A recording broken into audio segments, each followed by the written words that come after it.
Tonight, the music industry is mourning the loss of one of its brightest stars. The singer Amy Winehouse has been found dead in her flat. A música de Amy Winehouse conquistou o coração de milhões. Seu álbum Back to Black ganhou diversos prêmios e vendeu mais de 20 milhões de cópias no mundo todo. Sua voz emocionante, a honestidade de suas letras e sua personalidade pé no chão conquistaram o coração de milhões. This is really high end for me, you know. Like this isn't the kind of thing I'm used to, you know.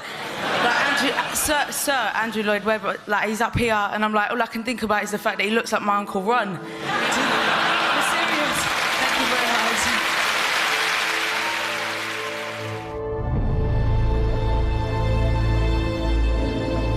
Mas às 3 da manhã, no dia 23 de julho de 2011, Amy Winehouse é encontrada morta no quarto de seu apartamento em Camden, norte de Londres. No laudo final, o médico legista apontou intoxicação por álcool.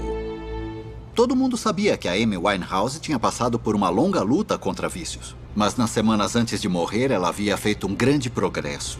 Ela estava sóbria de drogas e estava combatendo sua dependência de álcool. Então, por que a Amy Winehouse iria beber até a morte desse jeito?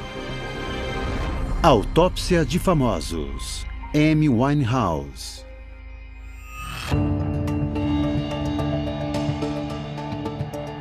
O Dr. Jason Payne James é um especialista em medicina forense e legal, reconhecido internacionalmente. Trabalhou para a Agência Nacional do Crime, para a Polícia Metropolitana e em forças-tarefa governamentais dos Estados Unidos e do Reino Unido.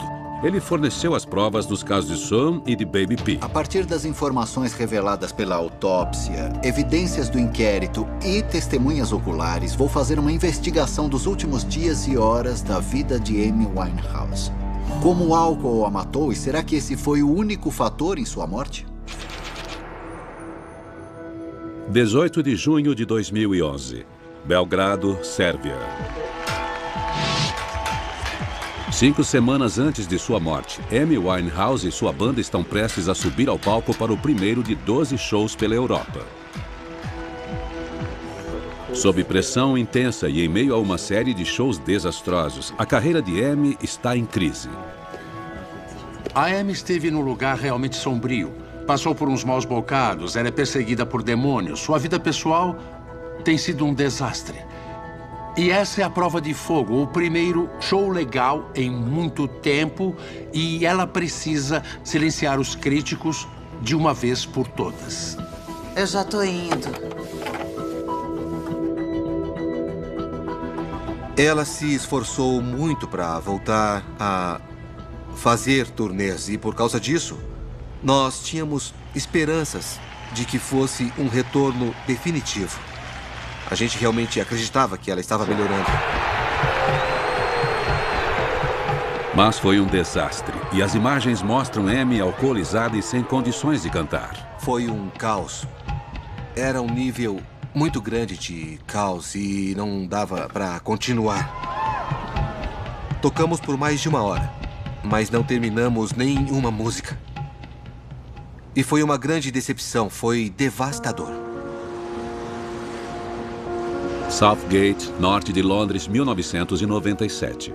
O talento de Amy apareceu muito cedo. Ela começou a compor músicas com 14 anos. Growing up, I just thought, when you're happy or sad, you know, you sing. Com 16 anos, ela era vocalista da Orquestra Nacional Jovem de Jazz e assinou com o empresário musical Simon Fuller. My music is the only area in my life where I'm fully confident and fully embrace everything, you know what I mean? So yeah. Amy ganhou notoriedade em 2003 com apenas 20 anos com seu primeiro álbum, Frank. Ela tinha um nível genial e um talento extremo. Às vezes, nos ensaios, ela chegava a chorar porque a música estava linda. É uma música atemporal que faz rir e chorar. Foi isso que a Amy fez. Music is the most influential thing on my entire life and will be, you know, until I die. O talento de Amy ficou claro na faixa título do seu segundo disco em 2006.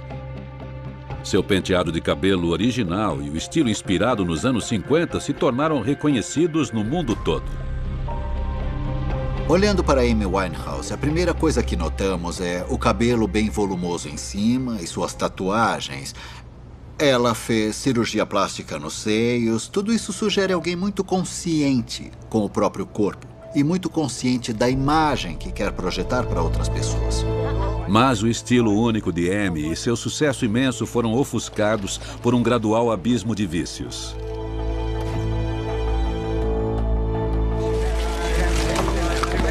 Surtos violentos, comportamentos bizarros e clínicas de reabilitação se tornaram uma obsessão nacional. Ela era muito emotiva, muito sensível. Isso a deixava muito exposta, principalmente quando ficou famosa e não sabia mais o que era real e o que não era.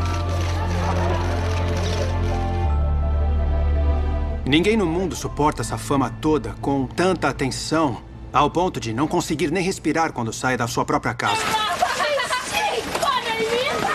Ela não tinha sido feita para ser famosa. Ela nunca ia conseguir lidar bem com a fama. 22 de junho de 2011, Camden Town, Londres. Um mês antes de morrer, Amy Winehouse volta para casa depois de sua performance desastrosa na Sérvia. Sua turnê pela Europa é cancelada. Ela nunca mais faria uma performance em público. Foi um choque muito grande para ela. Ela sabia o que estava acontecendo e era muito difícil para ela se resolver com aquilo. 4 semanas depois, Amy Winehouse é encontrada morta. Os resultados dos testes forenses conduzidos durante a autópsia são reveladores. Sobre o relatório toxicológico, a primeira coisa que percebi é que a Amy estava tomando uma droga chamada Librium. O Librium é uma das drogas chamadas de benzodiazepínicas e é usado no tratamento de dependência de álcool e também usado para tratar sintomas de abstinência alcoólica. Então é estranho, porque por um lado, a Amy morreu de intoxicação por álcool, mas por outro lado, ela estava tentando ativamente controlar sua recuperação. Há outros sinais de que Amy Winehouse estava tentando abandonar os vícios e mudar de vida. Ela tinha um novo namorado, que não estava se aproveitando da fama dela. Ele tinha a carreira dele. E a criatividade dele influenciou a dela, então estava compondo de novo. Ela estava fazendo planos para o futuro. Eles iam para Santa Lúcia para comemorar o aniversário dela em setembro. Chegaram a falar de casamento. Há evidências consideráveis sugerindo que a Amy estava realmente tentando lidar com o vício em álcool. E que havia muitas coisas positivas na vida dela. O que então mudou e que a deixou relapsa a ponto de beber até morrer? Amostras de sangue foram submetidas a testes toxicológicos. Os resultados surpreenderam. Amy Winehouse tinha um nível de álcool no sangue de 416 mililitros por cento. Isso é mais de 5 vezes o limite para beber e dirigir. O álcool é absorvido na corrente sanguínea e passa para o cérebro, onde tem um efeito tóxico direto no centro respiratório, causando depressão respiratória e cessando a respiração. 2 ou 3 minutos depois, o coração para. O oxigênio para de chegar ao cérebro e a pessoa morre. Mas a morte de Amy Winehouse é um mistério. Por um lado, ela estava tomando Librium para combater os efeitos da dependência de álcool, mas também sabemos que morreu de intoxicação alcoólica. Então, o álcool foi a única causa da sua morte ou houve outros fatores relacionados? Testemunhas oculares revelam uma pista intrigante. No dia em que o corpo de Amy foi encontrado, havia vômito na privada do banheiro. Seria um sintoma de seu alcoolismo ou de alguma outra doença? Quinta-feira, 21 de julho de 2011. Camden, zona norte de Londres. 2 dias antes de morrer, Amy Winehouse está em casa com seu segurança particular, Andrew Morris. Não, eu quero aquele. Ela gostava de hambúrguer e de curry, comida chinesa, asiática, tailandesa. Ela nunca foi muito de comer salada, não ligava para o saudável. Se tivesse um frango com curry no prato, estava tudo bem. O amor por comida com alto teor de colesterol esconde um problema maior. Evidências do inquérito revelaram que a Amy tinha problemas com bulimia. Bulimia é um distúrbio alimentar, quando as pessoas exageram na comida e depois tentam controlar o peso, se autopurgando, seja com laxantes ou com repetidas induções de vômito. Southgate, norte de Londres, ano 2000. Amy Winehouse tem 17 anos. Ela tinha um novo grupo de amigos e faziam muita festa. Ela comia e as meninas vinham de novo e ela comia. Se lambuzavam, comiam porções duplas. Ao mesmo tempo, como eram adolescentes, se preocupavam com o que iam parecer no dia seguinte. E aí tiravam do corpo. Vomitando, continuavam magras no dia seguinte. Geralmente, as meninas, quando crescem, elas param de fazer aquilo. A Amy, não. Ela comia muito, de tudo o que queria, o dia inteiro. E vomitava. Vomitava a noite toda para ficar quase sem comer por uns 5 dias depois. Ela consumia gomas para ter açúcar. E aí, comia de verdade só na semana seguinte. A bulimia tem o potencial de causar problemas de saúde sérios. Isso inclui rupturas no estômago, danos no esôfago e perda catastrófica de químicos chamados sais minerais. Sais minerais, como sódio e potássio, geram energia, contraem os músculos e transportam fluidos pelo corpo. Vomitar pode causar desidratação e perda de sais minerais. Isso pode levar a arritmia e até insuficiência cardíaca. Amy Winehouse tinha bulimia e por isso podia ter um distúrbio de perda de sais minerais. Ela também tinha bebido e sabemos que tinha níveis altos de álcool no sangue. Essas duas combinações podem ter afetado suas funções cardíacas e podem ter feito seu coração parar. Sendo assim, será que a bulimia pode ter contribuído para a morte de Amy? Seu irmão Alex acredita que essa tenha sido a causa direta. E um de seus estilistas está convencido de que Amy morreu por uma combinação de bulimia e álcool por conta da pressão extra que o distúrbio alimentar causava em seu corpo. Sua médica responsável declarou ao inquérito que, apesar de sofrer de bulimia, Amy recusava ajuda psiquiátrica, pois temia que isso afetasse sua criatividade.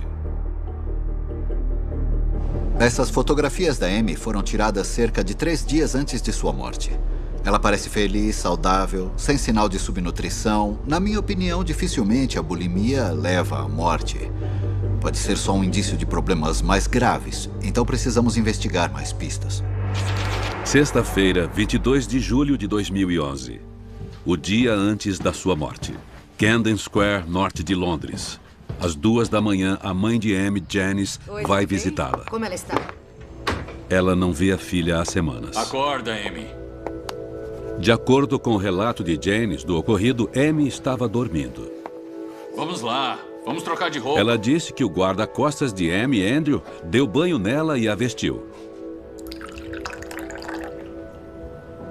Janice disse ter esperado por meia hora até que Amy foi carregada para o andar de baixo. Ela disse que a filha estava exalando álcool e que o cheiro saía de todos os poros. Amy mal podia falar. Fica claro que 24 horas antes de morrer, Amy já estava bebendo há algum tempo, apesar do esforço para ficar sóbria e apesar de saber os riscos. Ok, amor. No laudo do inquérito, a médica da Amy disse ao investigador: adverti a Amy muitas vezes ao longo do tempo que a acompanhei sobre os efeitos que o álcool pode ter no corpo, incluindo depressão respiratória e morte. Então a Amy estava consciente dos riscos a que se expunha quando bebia, mas por algum motivo, ou ela não queria ou não conseguia seguir os conselhos da médica. Outras evidências sugerem que o alcoolismo e a bulimia de Amy eram sintomas de um problema muito mais grave. Quando ficou famosa e sua luta contra os vícios se tornou de conhecimento público, Amy era perseguida por paparazzi. As fotografias revelam um padrão de comportamento profundamente perturbado. Então temos essa foto do dia 20 de março de 2008 e ela mostra uma parte do braço esquerdo da Amy. E aqui podemos ver uma série de machucados pequenos, superficiais e provavelmente recentes. Nessa outra foto do ano seguinte, dia 6 de agosto de 2009, o mesmo braço. O lugar dos machucados está cicatrizado, mas vemos outros parecidos em outra parte do braço. Isso é um tipo muito comum de automutilação.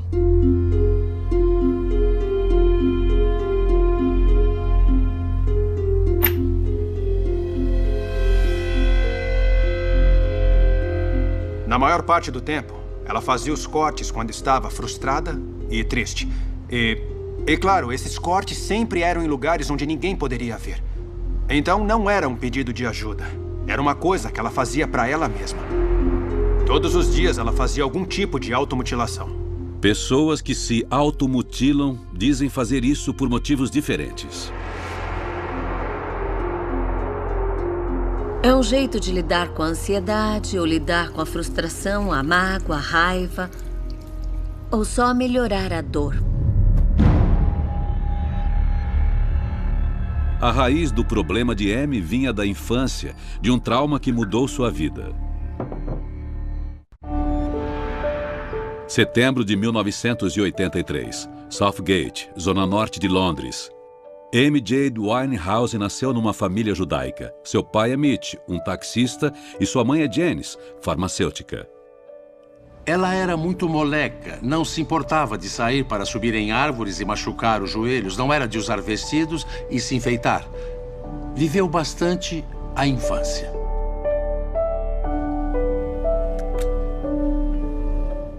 Travessa e ousada, Amy teve uma infância feliz. Mas em 1992, aos 9 anos, sua vida se tumultuou quando o pai saiu de casa para viver com outra mulher. A saída do Mitchell Winehouse da casa da família foi devastadora para a Amy, porque isso nem passava pela cabeça dela. Uma hora o pai estava lá e de repente não estava mais. Ele foi o primeiro homem que ela amou e que deixou a casa da família por outra mulher. Como toda criança, Amy não entendia por que aquilo estava acontecendo e provavelmente se culpou. Ela pode ter pensado que se tivesse feito alguma coisa diferente, o pai teria ficado. E eu acho que as crianças sentem profundamente a rejeição, a perda e o abandono. Isso deve ter deixado uma ferida muito profunda e eterna que a Amy carregou pelo resto da vida. Mais tarde, Amy explicou em entrevistas reveladoras que ela frequentemente usava sua música para lidar com sentimentos difíceis. O pai dela, Mitch, mantinha contato regularmente.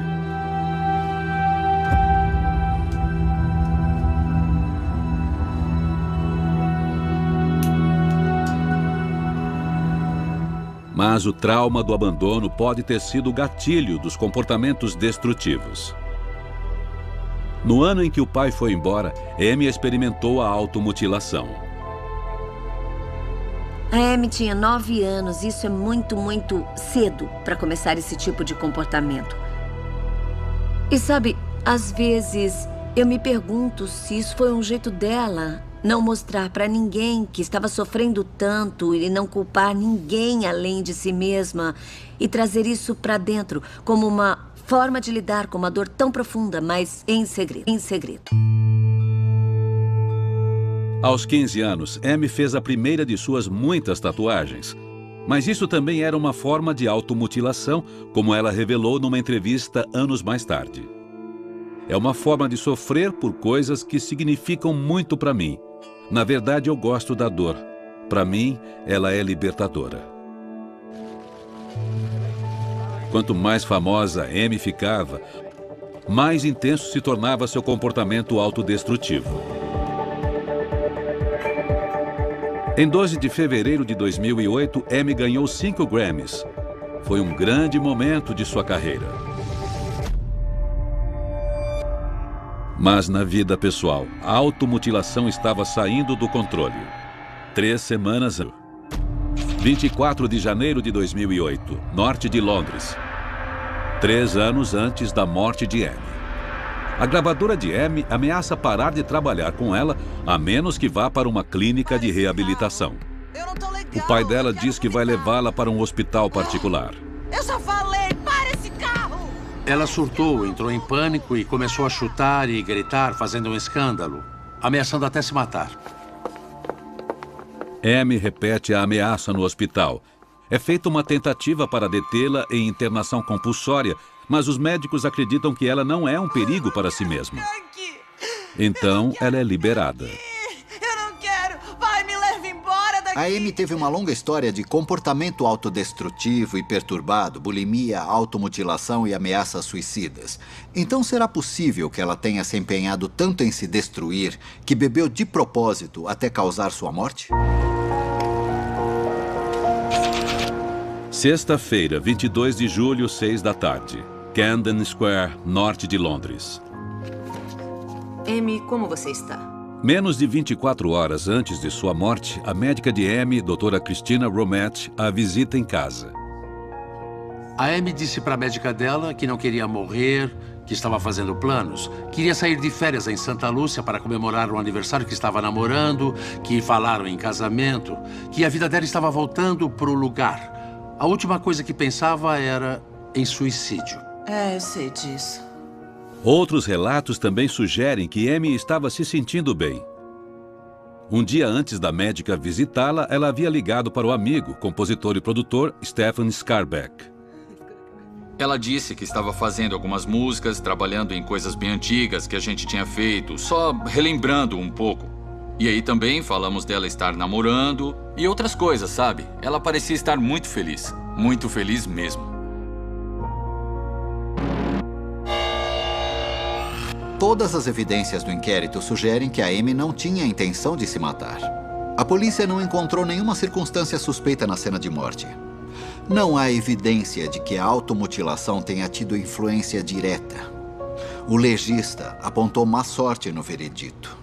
Então, por que a Amy foi encontrada morta?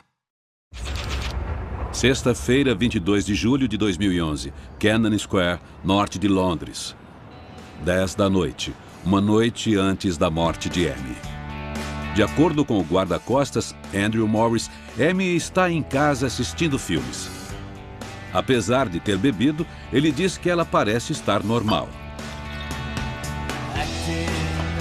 Mas evidências do inquérito trazem uma contribuição importante e uma pista sobre um lado obscuro da vida pessoal de Amy. A médica dela, a doutora Christina Romette, revelou que a Amy já havia usado maconha, heroína, crack e cocaína. Cada uma dessas drogas, em combinação com o álcool, pode potencialmente levar à morte. A questão é se Amy havia voltado a usar uma ou todas essas drogas de novo. A relação de Amy com as drogas era de longa duração. A Amy tinha 15 anos quando começou a experimentar drogas recreacionais. Ela começou com a cannabis e depois foi para o fumo de fato.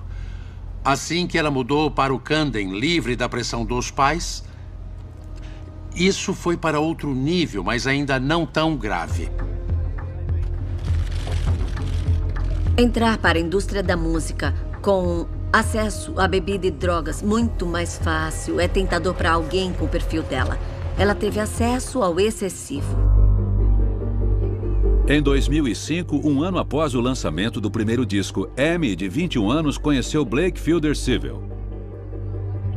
Eles começaram um relacionamento que intensificou dramaticamente o uso de drogas dela. O Blake Fielder Civil era um tipo de sobrevivente do Camden. Ele tinha presença por ali.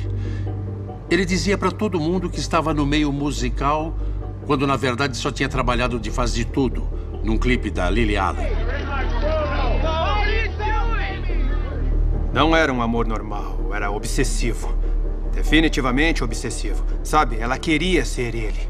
E as tatuagens, o jeito que ela começou a falar, o sotaque até mudou. Há algumas características nas relações que a Amy teve com os homens que parecem ser muito intensas e intempestivas e vão de um amor romântico, idealizado, quase que um pedestal, ao outro extremo, que é quase que desgosto e desvalorização. Ela não queria mais estar com ele. E pareciam passar de um extremo ao outro o tempo todo, muito intensamente. O relacionamento turbulento foi um estímulo para as composições de Amy. Ele foi a inspiração para o disco Back to Black, que fez dela uma estrela. Mas Blake Fielder-Civil já era usuário de drogas e teve um papel decisivo no caminho de Amy para a dependência.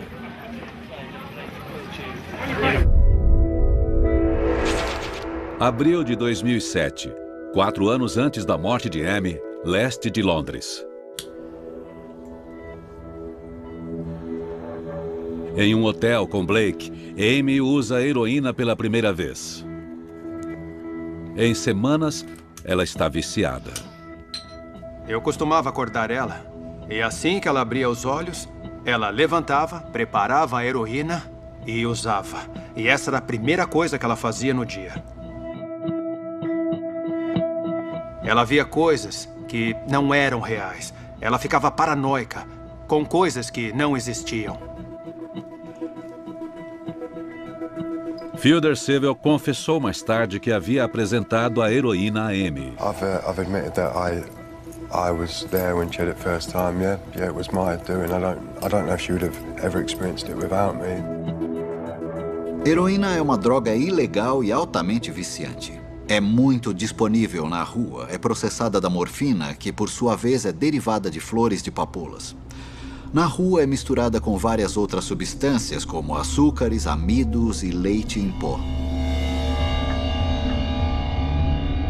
Quando a heroína é fumada, moléculas opiárias se ligam e ativam receptores no sistema de recompensa cerebral. Os estímulos liberam a produção de dopamina, que causa a sensação de prazer. O uso de qualquer droga classe A traz risco de overdose. E com o consumo de heroína, o álcool e sedativos como o Librium, o risco só aumenta ainda mais. Será que Amy havia usado outras drogas além do álcool na noite de sua morte? Sexta-feira, 22 de julho de 2011, 11h30 da noite, Camden Road. Me dá alguma coisa. Eu preciso usar alguma coisa. De acordo com o depoimento de um homem chamado Tony Azzopardi, ele e Amy estão no banco de trás de um táxi.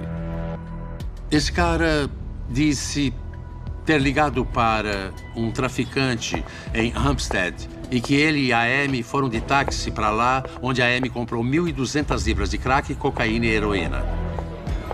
Foi relatado que Amy deixou Azzopardi em Archway, zona norte de Londres, antes de voltar para casa na madrugada do sábado. A família de Amy negou que isso tenha ocorrido, mas seu consumo de crack era publicamente conhecido. As pessoas não percebiam que ela estava muito doente e precisava de ajuda. E ninguém estava ajudando. Fumar crack regularmente pode causar um monte de efeitos negativos. Os efeitos psicológicos incluem ansiedade, paranoia, comportamento bizarro. Os efeitos físicos incluem epilepsia com convulsões ou ataque cardíaco. A combinação do crack com outras substâncias, incluindo o álcool, pode ser ainda mais perigosa. Quando álcool e cocaína são consumidos juntos, eles produzem uma terceira substância tóxica chamada de cocaetileno. O cocaetileno pode aumentar a chance de convulsões, ataques cardíacos e até derrames. Amy já tinha passado por uma experiência de quase morte misturando drogas e álcool uma vez. 6 de agosto de 2007, Camden Square.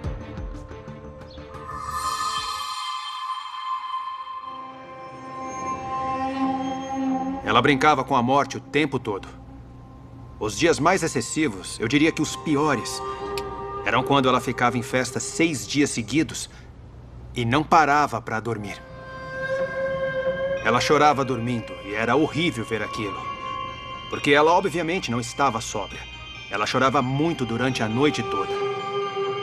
De acordo com uma fonte anônima citada num jornal nacional, depois de 3 dias usando vodka, heroína, cocaína, metanfetamina e cetamina, Amy sofreu uma convulsão.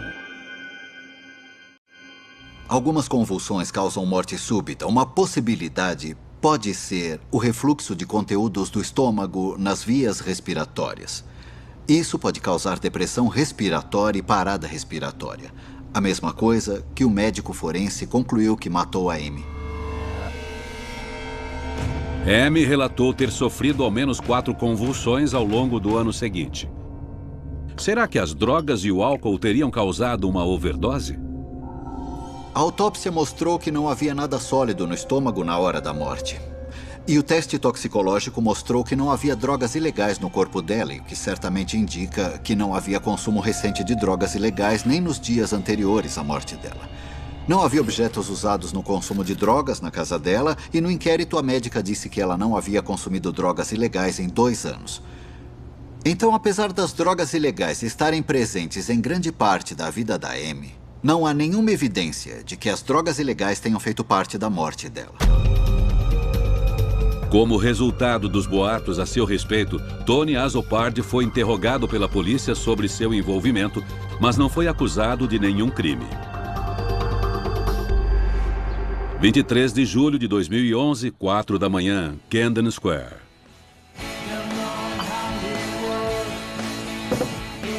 De acordo com testemunhas ouvidas no inquérito, o guarda-costas Andrew Morris está em seu quarto e ainda ouve Amy no andar de cima. Desse ponto em diante, a sequência exata dos fatos é desconhecida. Em um dado momento da madrugada, Amy vai ao banheiro e vomita.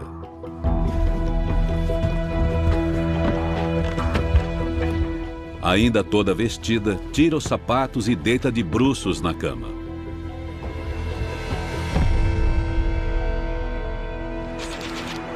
23 de julho de 2011, Camden Square.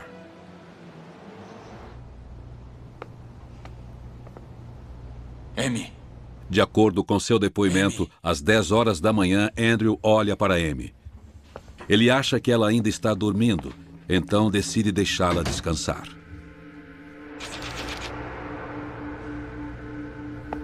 Amy. Amy. Às 13h30 da tarde, Andrew volta ao quarto e percebe que ela não se mexeu. Amy. E não está respirando.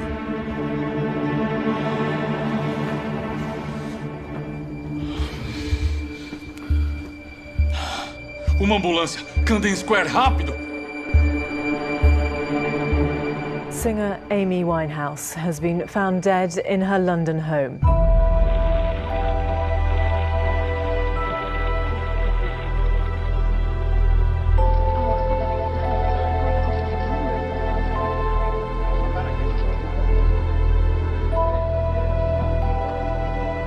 Estava em todos os jornais.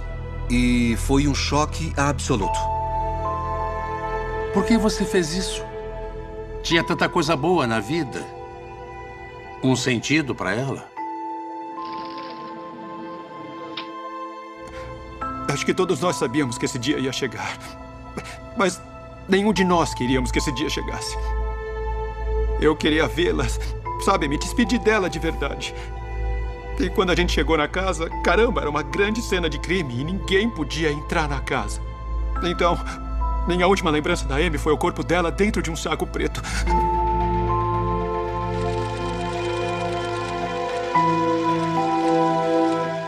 Enquanto as notícias da tragédia se espalhavam, o mundo esperava que os investigadores explicassem por que a vida de um dos talentos mais brilhantes da música terminava tão cedo. Ninguém esperava as revelações que seguiriam. Escondidas nos depoimentos do inquérito, há evidências de uma condição mental não diagnosticada, de que ninguém tinha conhecimento, nem mesmo a Amy Winehouse. Há evidências de que Amy estava tentando combater o alcoolismo. O resultado toxicológico mostra que ela estava tomando uma droga chamada Librium para cuidar dos efeitos da abstinência e do vício. Mas assim como todas as drogas, o Librium pode ter efeitos colaterais. Os efeitos colaterais do Librium podem incluir confusão, perda de coordenação, sonolência e convulsões que podem ser fatais. Em doses muito altas, o Librium pode causar depressão respiratória, a causa da morte de Amy. Depressão respiratória causada por tranquilizantes como o Librium foi um fator decisivo nas mortes de Marilyn Monroe e Judy Garland. E pesquisas recentes mostram que houve mais de 17 mil mortes relacionadas a tranquilizantes nos últimos 50 anos. Será que os efeitos colaterais da medicação contra a abstinência alcoólica de Amy podem estar ligados à sua morte? O Librium só é fatal se tomado em doses muito grandes. Segundo o inquérito, foram encontradas pequenas quantidades de Librium no corpo da Amy. O Librium não parece ter tido qualquer influência na morte dela. Porém, mais depoimentos ouvidos no inquérito trazem evidências novas. A médica dela declarou: Amy tinha começado a beber de novo no dia 20 de julho, depois de 2 semanas de abstinência. E que disso seguiu um hábito regular de períodos de abstinência sem álcool, seguidos de consumo abusivo.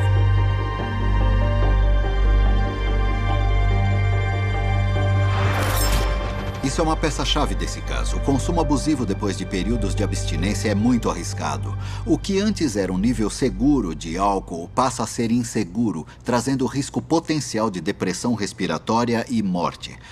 As 48 ou 72 horas bebendo depois de um período de abstinência são, no meu ponto de vista, o que matou Amy. Ela teve uma parada respiratória, ficou inconsciente e não acordou mais. Mas por que ela teve essa recaída? A resposta está escondida nos detalhes dos depoimentos do inquérito. A médica de Amy, doutora Christina Romet, revelou que no ano antes de sua morte, Amy havia sido examinada por um psiquiatra e um psicólogo e foi recomendado que ela iniciasse uma terapia comportamental dialética.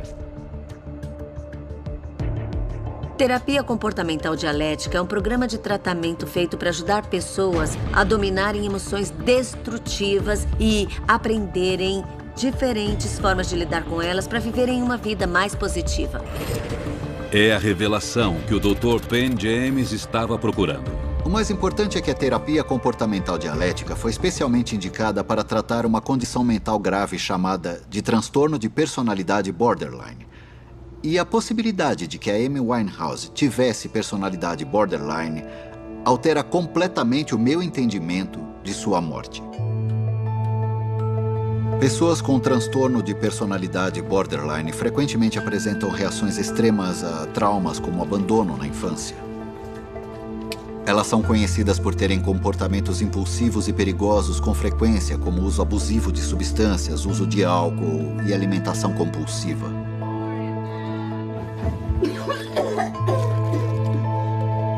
Elas podem ter comportamentos recorrentes como automutilação, cortes e ameaças de suicídio. Elas podem ter um humor intenso e variável que dura de poucas horas a poucos dias. Elas podem ter sentimentos crônicos de vazio e tédio. Elas podem ter um padrão de relacionamentos intensos e intempestivos com amigos e pessoas amadas. Você também. Elas podem ter surtos intensos e inadequados de raiva ou dificuldade de controlar essa raiva. Não, Amy! Para ser diagnosticado com transtorno de personalidade borderline, o paciente deve ter um padrão recorrente de pelo menos 5 dos sintomas que descrevi. A Amy com certeza parece apresentar ao menos 5 desses sintomas. Então acredito que é muito provável que Amy estivesse sofrendo de transtorno de personalidade borderline. Isso com certeza traz outro ar para o que aconteceu com a Amy, porque pode ser que os comportamentos estivessem fora de controle e ela não entendesse muito bem o que estava vivendo. Ela provavelmente sentiu que era muito turbulenta com frequência e isso pode ter sido muito sintomático do porquê ela morreu tão jovem.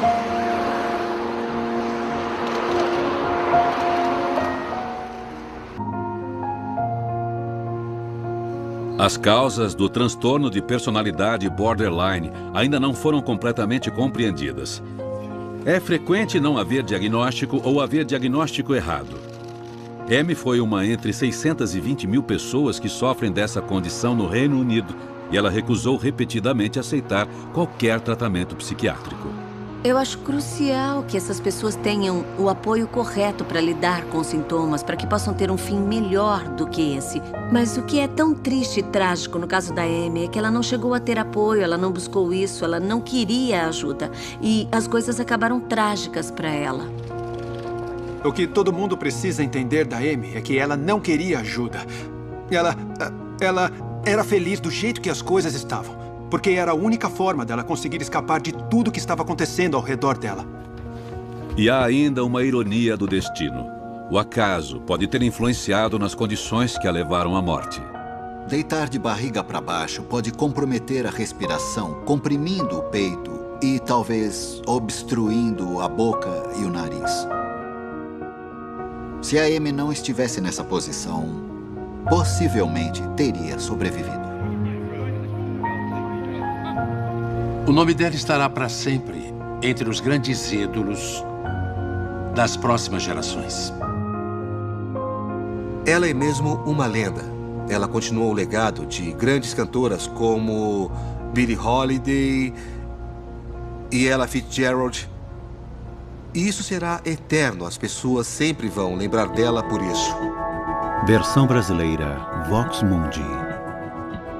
Potato.